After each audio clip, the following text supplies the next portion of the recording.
एक दिन घोड़े के मसाज कर रहे हैं कि घोड़े थक जाते हैं तो उनके रात में मसाज कर रहे हैं कि सुबह ये कम से कम ढंग से कार्य कर सकें। तो ये ऐसे-ऐसे काम कौन करेगा? जिसके साथ भगवत्ता जुड़ी हुई है। लेकिन उन्होंने कहा कि नहीं, लोग मेरे मार्ग का अनुसरण करेंगे, प्रमाण प्रस्तुत करेंगे, एक मार्गदर्शन दिया है, पथ प्रदर्शक बने हैं और उस पथ को उन्होंने ऐसा निष्कंटक बनाया कि कोई भी कई कालों तक ये उनकी चर्चा चलेगी।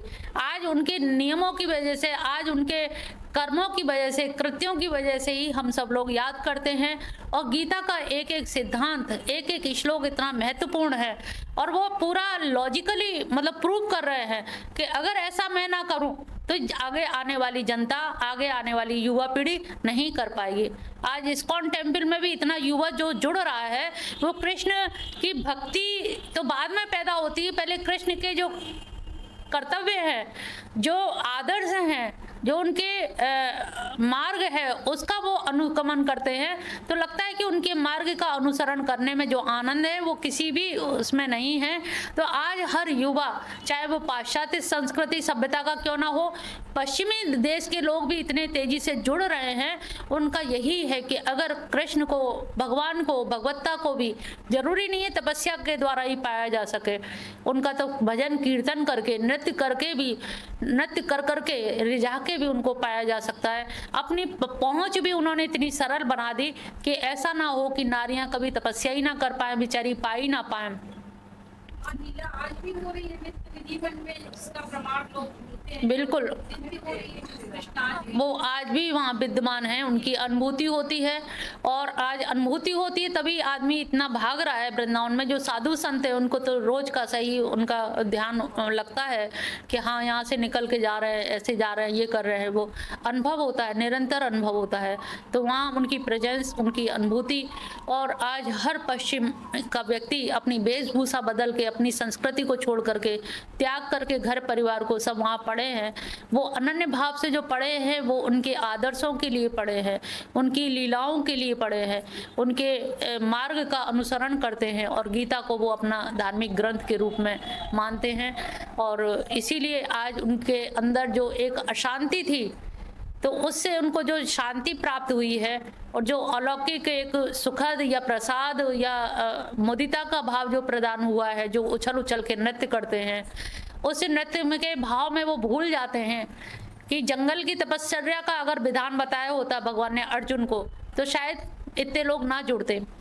जब उनको बताया कि नहीं, नृत्य के द्वारा तुम मुझे पा सकते हो, मीराबाई ने भी तो गा गा के नृत्य कर करके मुझे पा लिया, तो भला तुम क्यों नहीं पा सकते? कौन सा ऐसा मार्ग है जिससे उनको नहीं पाया जा सकता? रागी होके भी हम बैरागी बन सकते हैं। राग को इतनी पराकाष्ठा पे पहुंचा दें जहां बैराग प्रस्फुटित होता हो। हमारी बस अंदर की लगन और निष्ठा चाहिए कि हम किस आयाम को प्रयोग करें, किसके माध्यम से। तुम्हारा जो आयाम है वही उनका आयाम है, जो तुम्हें है वो पसंद, किसी भी पसंद से जो पसंद हो उस मार्ग पे चरे वेती चल दो बस, क्योंकि वो कभी भी रुके नहीं। ब्रज का मतलब ये चलना, ब्रजेत कृम ब्रजेत, ब्रज का मतलब चलना ही, बहुत पैदा होते ही चल दिए, गोकुल के लिए प्रस्थान कर दिया। तो ऐसे ही ठहरना नहीं है। जो कृष्ण की शरण में आया वो ठहराव के लिए नहीं, गदला जल नहीं बनना है, मच्छर भुनगे बनाएंगे वो नहीं बनना है।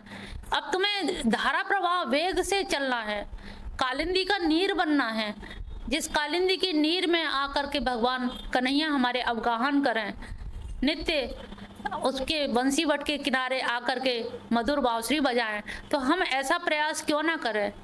यहाँ तो कोई निषेध नहीं है कि नहीं तुम्हें यम नियम आसन प्राणायाम ध्यान धारणा समाधि करनी है। बिना समाधि के ही समाधिस्थ हो जाओगी। कीर्तन करके तो देखो, जोर जोर से उनका नाम लेकर के तो देखो, कदम थिरक उठेंगे तो अपने आप ही लगेगा कृष्ण आ गए मेरे अंदर, समाहित हो जाएंगे। तो कोई आयाम ऐसा नहीं बचा जो उन्होंने नहीं बताया। इसीलिए उन्होंने तपश्चर्या का विरोध किया। कहाँ जाएगा अर्जुन, तूने गांडीव चलाना सीखा है, तुम उसी के चलाने में, उसी में योगा कर्मसु कौशलम, तुम्हें जो आता है उसी में कुशलता ले आओ, वही योग बन जाएगा। कुशलता लाके तो देखो, कौन सा ऐसा विधान है जो उनके विधान में ना आता हो। तुम चोरी करना जानते हो तो चोरी करो, ढंग से चोरी करना जान लो, तो भी तुम उनको ही पालोगे। क्योंकि जब वो तुम्हारे आदर्श हैं तो उनका नाम लेके चोरी करोगे, तो चोरी भी अनासक्त भाव से हो गई। और उस चोरी को क्या करते थे भगवान?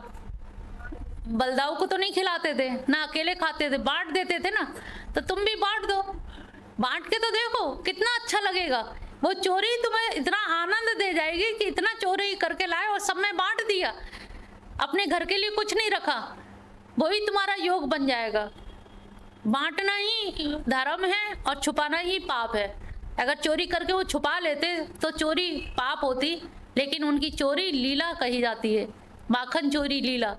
तो लीला कहने का मतलब यही है कि करके तो देखो, जिस दिन चुरा के मेहनत करके छुप के चुरा के लेके आओगे और फिर बांटोगे सब में, कितनी खुशी होगी और सब खाएंगे तो तुमको अलग ही आनंद आएगा कि हाँ, हमारी चोरी भी अनासक्त भाव से कृष्ण को अर्पित करके की थी, वो कृष्ण का प्रसाद बन जाएगा, कृष्ण का भोग बन जाएगा और उस भोग को सभी लोग ग्रहण करेंगे तो वास्तव में आनंद आ जाएगा। तो ये कृष्ण की शरण में जाने के लिए बहुत सारे आयाम हैं, बहुत सारे लक्ष्य हैं, बहुत सारे सुपर 24 में है। उत्सीदिमा लोका न कुर्या कर्म चेद हम संकर से करता। अब उनको कितनी चिंता हो रही है कि अगर मैं थोड़ा सा भी गड़बड़ी कर जाऊंगा, तो मैं अगर कर्म ना करूं तो ये सबके सब लोका, जितने सारे लोग हैं, नष्ट भ्रष्ट हो जाएंगे। सबकी सब नष्ट भ्रष्ट हो जाएंगे और वर्ण संकरता को प्राप्त होंगे और मैं उनका कर्ता हो जाऊंगा। इस प्रकार मैं सभी प्रजा को नष्ट करने वाला बन जाऊंगा। अगर ऐसा ही होगा तो सारे में वर्ण संकरता आ जाएगी, सारी मानव जाति नष्ट भ्रष्ट हो जाएगी और जो उनको एक सद्मार्ग मिलना चाहिए, क्योंकि वेद विहित कर्म में तो हर एक का दखल नहीं था, पहले से ही भटक गए थे।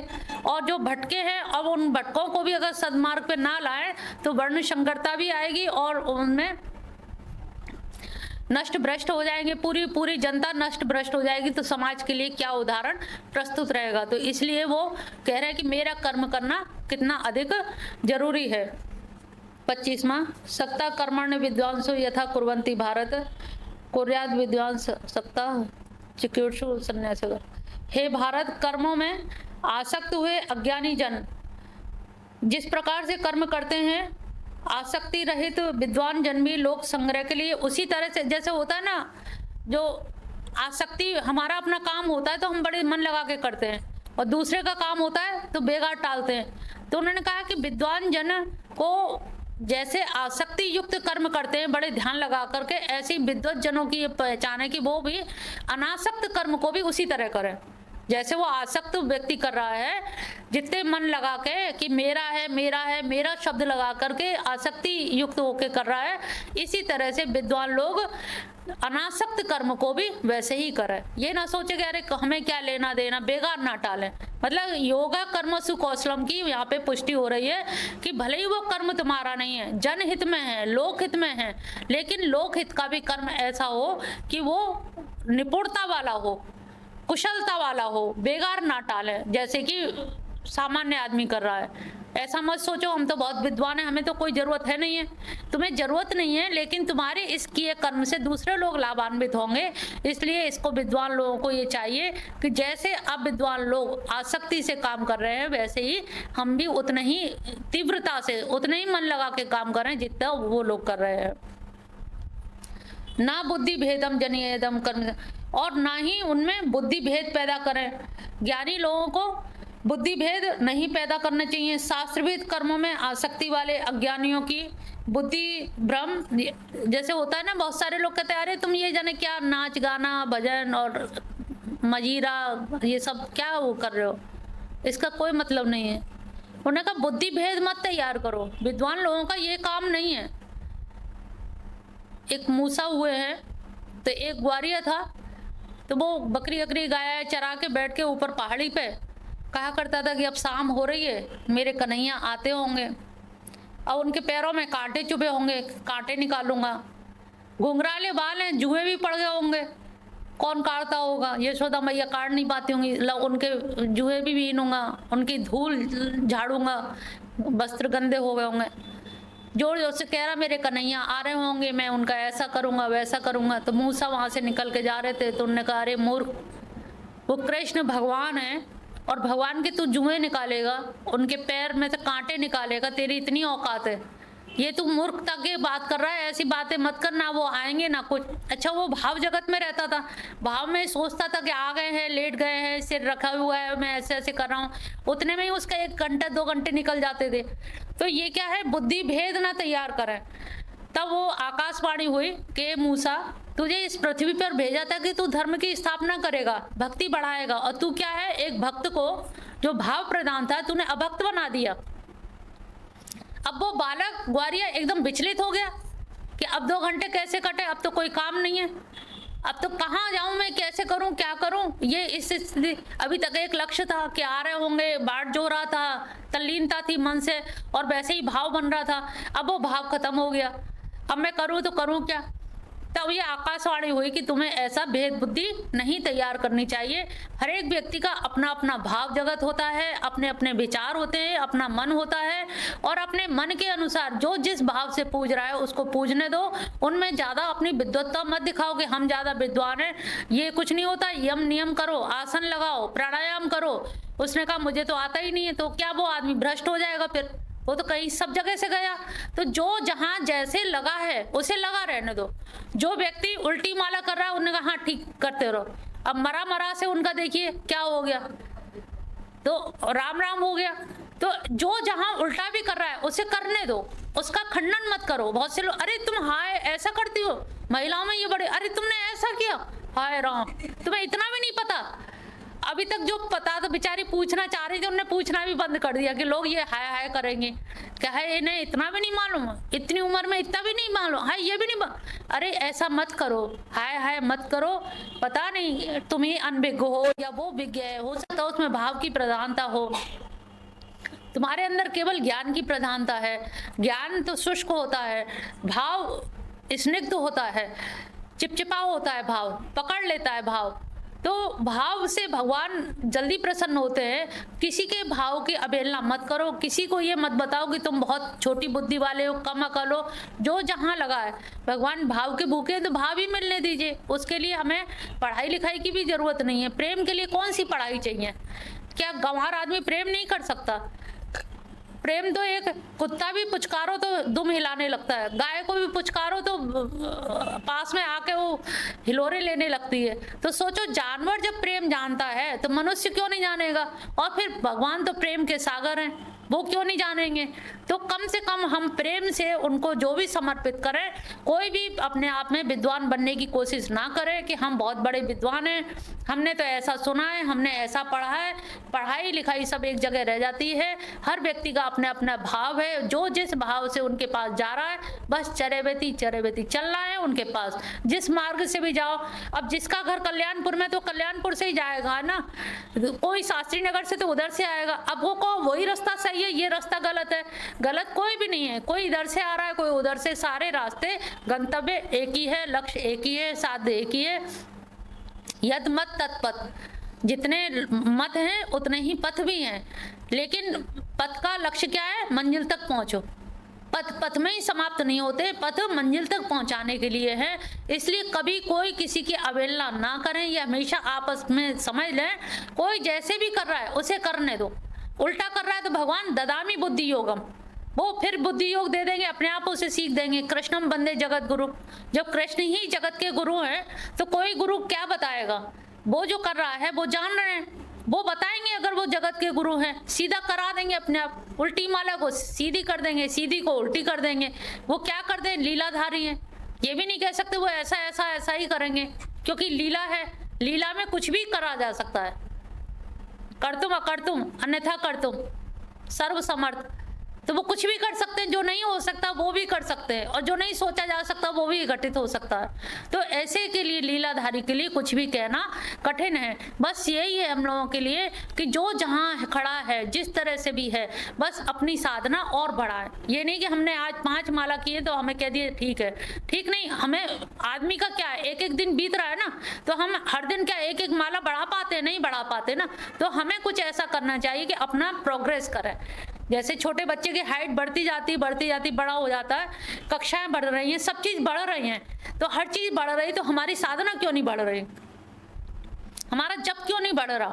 तो हमें भी अपना जप बढ़ाने के लिए अधिकार है, और ज़्यादा से ज़्यादा जितना हम जप बढ़ाएंगे, जितना ध्यान साधना करेंगे, उतना ही हमारे वो अंतःकरण में शुद्धता बढ़ेगी, और शुद्धता बढ़ेगी, चित्त शुद्धि होगी, तो निश्चित जानिए आपका ज्ञान का प्रादुर्भाव, क्योंकि जिस पे आवरण पड़ा है वो आवरण धीरे धीरे जैसे प्याज के छिलके की तरह से हटने लगेंगे, आवरण हट जाएगा, तो जो विक्षेपण, जो अन्यथा प्रतीति हो रही थी वो भी नहीं होगी, सही सही आपको प्रतीति होने लगेगी। तो हमें प्रयास यही करना है कि कैसे हम भगवान श्री कृष्ण के चरणों में गा करके जाएं, पूजा करके जाएं, या उनका भजन बना के जाएं, नृत्य करके जाएं। अखंडानंद जी कहे जाते हैं कि एक दो घंटे अपने कमरा बंद करके नृत्य किया करते थे, जबकि भारी शरीर था अखंडानंद जी का, वेदांती थे, लेकिन वेदांती होने के बावजूद भी वो नृत्य के द्वारा भी भगवान कृष्ण को पाया जा सकता है। इससे ज्यादा सरल विधा और क्या होगी। तो इतना उत्तम और सरल विधा बताई गई है। प्रकृति क्रियमाणानि गुणैः कर्माणि सर्वशः अहंकार विमूढ़ात्मा कर्तार अहमनति। प्रकृति के जो भी गुण हैं वो सारे गुणों के कारण ही सब अपने आप में बरत रहे हैं। संपूर्ण कर्म सब प्रकार से प्रकृति के गुणों में ही हो रहा है, वो हो रहा है। लेकिन अहंकार विमूढ़ आत्मा जो है, जो भटक गया है या जो अटक गया है, वो अहंकार से अपने आप को कर्ता मानता है कि मैं ही हूँ, कर्ता अहमिति मन्यते, वो अपने आप को ही सब कुछ कर्ता धर्ता मान लेता है, और उसी में उसको अहंकार होता है। जबकि वो क्या रहा है, नीचे दिया है गुणा गुणेषु वर्तन्ते, क्योंकि गुण ही गुण में बरत रहे हैं। कौन से गुण? प्रकृति के 3 गुण बताए थे। ज्योति कौन से गुण है? और ये सतरजतम हर मनुष्य में आए, और सतोगुण रजोगुण तमोगुण के बर्तन भी इन्हीं गुणों का गुण में हो रहा है। गुणा गुणेषु वर्तन्ते, तो तीनों गुण ही गुण में हो रहा है। लेकिन वो आदमी क्या सोचता है, मैं कर रहा हूँ। उन्होंने कहा कि अगर आपके अंदर सतोगुण नहीं है तो तुम कितना भी जप करोगे तब भी नहीं हो पाएगा। रजोगुण कहीं ना कहीं आपको विचलित कर देगा, या तमोगुण आपको नींद में ले जाएगा। तो हमारा तमोगुण को हमें हराना है, तो हमें ज्यादा से ज्यादा जप करेंगे। कैसे? क्योंकि तीनों हैं तो हमारे अंदर, लेकिन अब बढ़ोतरी किसकी होनी है, किसको बढ़ाना है, जिससे हमारा ये आगे के लिए चीजें सही हो जाए। तो गुण ही गुण में बरत रहे हैं। जैसे गाड़ी है, गाड़ी में देखते हैं कि लोहे की चाबी होती है, लगता है हम चला रहे हैं, लेकिन देखा जाए तो लोहे की चाबी जिसके अंदर डालते हैं वो भी लोहे का होता है। चाबी घुमाई, गाड़ी स्टार्ट हो गई। तो ये लोहा लोहे में बरत रहा है, लेकिन लग क्या रहा है, गाड़ी हम चला रहे हैं, जबकि हम नहीं चला रहे। ऐसा हो सकता है कि गाड़ी की चाबी ना हो और गाड़ी चल जाए बिना चाबी के? नहीं। तो लोहे की चाबी लोहे में बरत रही है और हम केवल बैठे हैं। तो बैठने से वही वो घुमाने से स्टार्ट होगी, बिना घुमाए भी नहीं होगी। तो गुण का गुण में बर्तन हो रहा है, तभी वो गाड़ी आगे चली। तो इसी प्रकार से यहाँ पर हम देखते हैं कि गुण ही गुण में बरत रहे हैं। प्रकृति के 3 गुण हैं, तीनों गुणों की साम्य अवस्था को प्रकृति कहते हैं। और इन तीनों गुणों की साम्य अवस्था में रजोगुण का जब उद्रेक हो जाता है, रजोगुण जब फट पड़ता है, निकल पड़ता है बीच में से, तब वो सृष्टि हो जाती है, जीव की उत्पत्ति हो जाती है, सृष्टि का प्रादुर्भाव हो जाता है। तो ये हम तीनों गुण, जो तीनों गुण बरत रहे हैं, सृष्टि का जो कारण है वो भी इन गुणों के ही कारण होती है सृष्टि। और गुणों के आधार पे हमारे जो कर्म होते हैं, कर्मों के आधार पे ही गुणों का विभाजन होता है। संत पुरुष में सतोगुण की प्रबलता होगी, राजनेता में रजोगुण की होगी, और आलसी आदमी में तमोगुण की होगी। और जैसा हम में गुण का प्रबलता होगी, हम उसी तरह से व्यवहार करेंगे, उसी तरह का हमारा आचरण होगा। तो हमारे ये जो गुण हैं, गुण में ही इसी से 3 तरह का हम विभाजन कर लेते हैं। लेकिन विभाजन में भी कभी कोई सात्विक होता है, सुबह उठ के सभी लोग सात्विक होते हैं, सभी जय श्री कृष्णा लिख के भेजते हैं, दोपहर होने तक सब रागी हो जाते हैं, और शाम होते होते तमोगुण आ जाता है। तो ये तीनों गुण सब में पाए जाते हैं, लेकिन समय समय की बात है। तो कौन गुण किस तरह से, किस में कितना है, मात्रा का अंतर है बस, लेकिन है सब में। एक संत है, उसमें भी तमोगुण है, अगर ना हो तो नींद ही ना आ पाए, सो ही ना पाए, विक्षिप्त हो जाएंगे बिना सोए। तो ये तमोगुण भी सब में है। कोई ये ना सोचे हम में नहीं है तमोगुण, या ना बताएं, नहीं भी बताओगे उसके सृष्टि के समय ही आप में समाविष्ट है, शुरू से ही आपके अंदर है, और जब है तो उसको आप नकार नहीं सकते, वो तमोगुण रहेगा ही रहेगा। और रजोगुण हो, रजोगुण से क्रियाशीलता बनी हुई है। अगर रजोगुण नहीं होगा तो आप एक्टिवेट नहीं हो पाएंगे। आपको एक्टिव रहने के लिए कुछ ना कुछ जीवन यात्रा चलाने के लिए आपको एक्टिव होना ही है। कुछ कर्म तो नित्य कर्म करने ही करने हैं। तो ये आपको, तो ये गुणा गुणेषु वर्तन्ते, ये आपको ध्यान रखना है। और ये गुण कैसे बरत रहे हैं, किस प्रकार से बरत रहे हैं, और किसी भी बरतने के साथ साथ ये ना माने, अहंकार ना हो कि हम कर रहे हैं, हमारे वजह से हो रहा है, ये ना समझें। इसका ध्यान रखते हुए सभी लोग कोशिश करें कि चरैवेति बस भगवान की शरण में चलना है, अंततो गत्वा वहीं पहुंचना है। कौन कब पहुंचेगा ये आप अपनी अपनी मंजिल अपने आप तय कर लें। बोल बंसी वाले की जय।